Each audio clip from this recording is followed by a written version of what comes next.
I don't know, there's this concept of thought and will that is the guiding or manipulative force for magic. But the truth can be said about life in general. So, I mean, you don't need magic or God to get around, to be a part of the world. I talk about it just so that those that do have them, I understand what the hell I'm talking about. Because I can accept whether or not they believe in anything, and then what they believe, because I am of the lowest common denominator. It is that which joins all things, the base. You know, they're looking for these in physics, they're looking for the root to all of the governing forces and structures that make the matter and reality that we come to know and love, or hate. Some of us don't like it at all. I'm not saying that I hate it. I'm saying that there's a lot of hate in the world still, and we have to do away with it with love.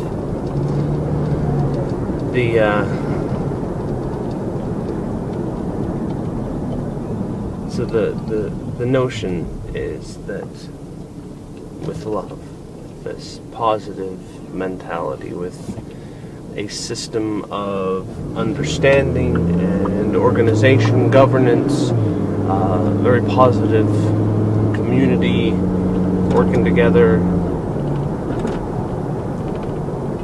we can etch out what we want from life. Now, some people believe in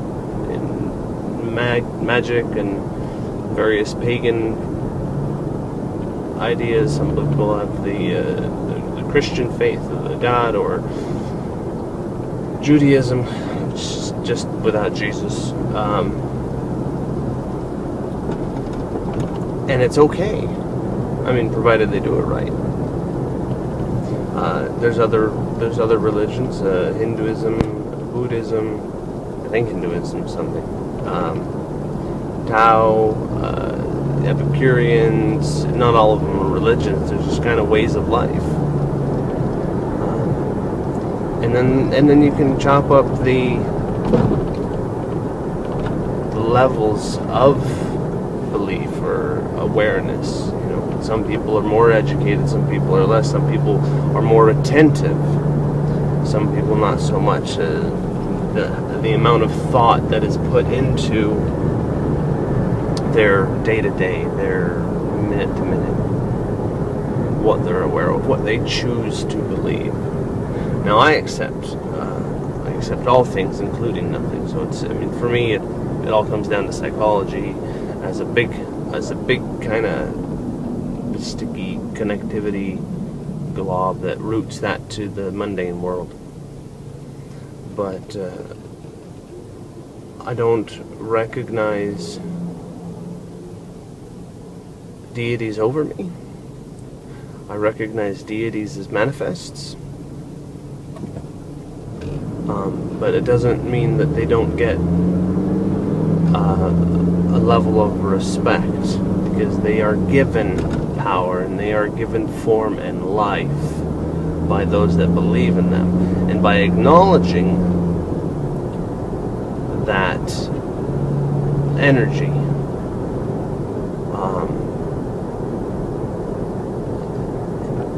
it does create in my life a level of manifest or connection to them. But you know, I might believe that there is a God as manifest by the Christian Mass, but I don't believe that Big Bang created the world in 6 days and other stuff like that. Can I explain the Bible and the various stories in it? No. You could probably chalk a lot of it up to superstition and tradition and lack of information and understanding. Weird things happen all the time, and many of them go overlooked. These people put them into a book.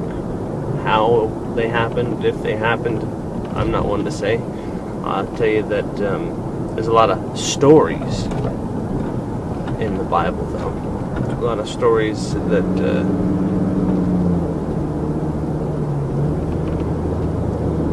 they do little more than confuse many people. And then the judgments and the rulings,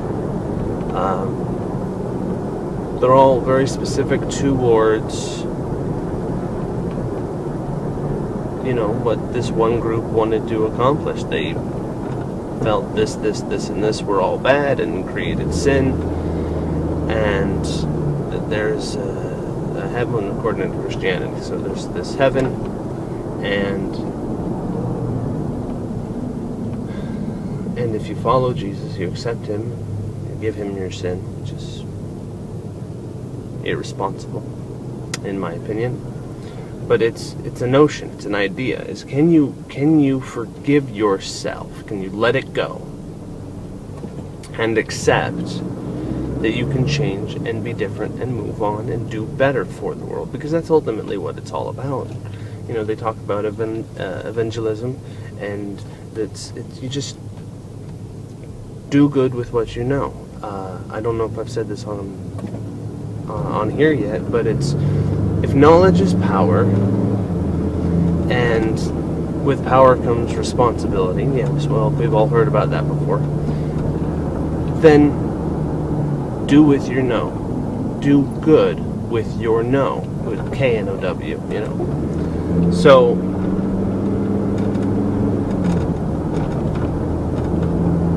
be, live, grow, happy, teach, share, joy. I push this all the time. I haven't said it in a while, but sharing is crucial to life. It's everything's equal, but at the same time, there's a lot of 100%, and it's the most important thing in the whole world is sharing. So, there's a lot of 100%. Overlaps and Venn diagrams that look like just one thing, because there's just one thing. It's everything.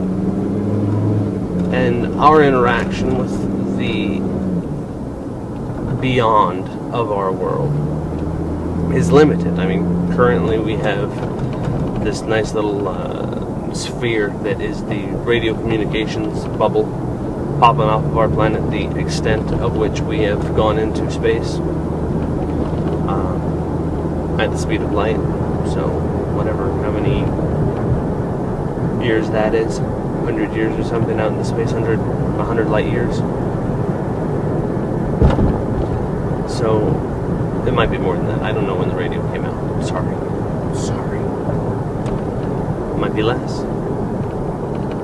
Missing my point. The point is,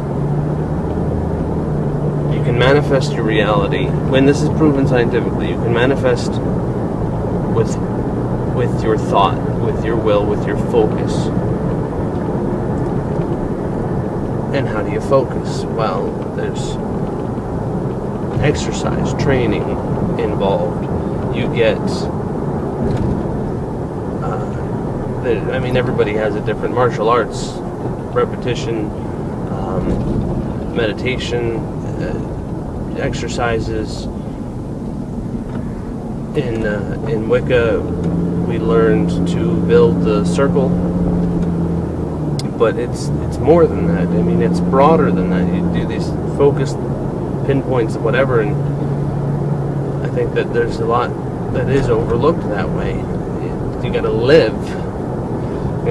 When I was in Wicca, my friend and I, it was like, well, are we a witch just on class day? How can we be a witch at home? And this is something that I that I worked through, and I thought about a lot, and I really integrated into my life the notions of a magical living or awareness, being aware of the world, of my interactivity, my interactive nature with it, because that's what it is you interact with the world. That's what makes everything go. You're a cog in the wheel. Be the best cog in the wheel you can be. Create change if it's necessary. Make sure things are positive and good. Don't support, don't enable the negative, because it's just going to get worse if we do.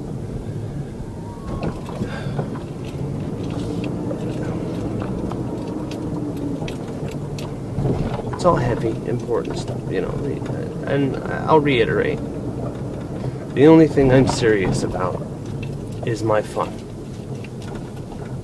Contradiction? Not at all. Because I want to have fun with everything I do. I want to do things that I enjoy, and I want the things that I do to be enjoyed by me. And that's not always easy. So when I'm not having fun, then there's a serious problem. Because fun, joy, light, love, and happiness, that's what's going to make the changes in the world. And you don't believe me? It's fine. Don't have to.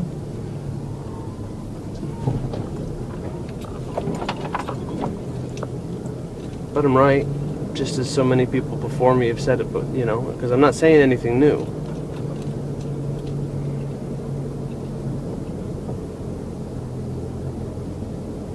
How would be the question, right? What is the system of organization? Well, I've got some ideas for that, and I'm working on it.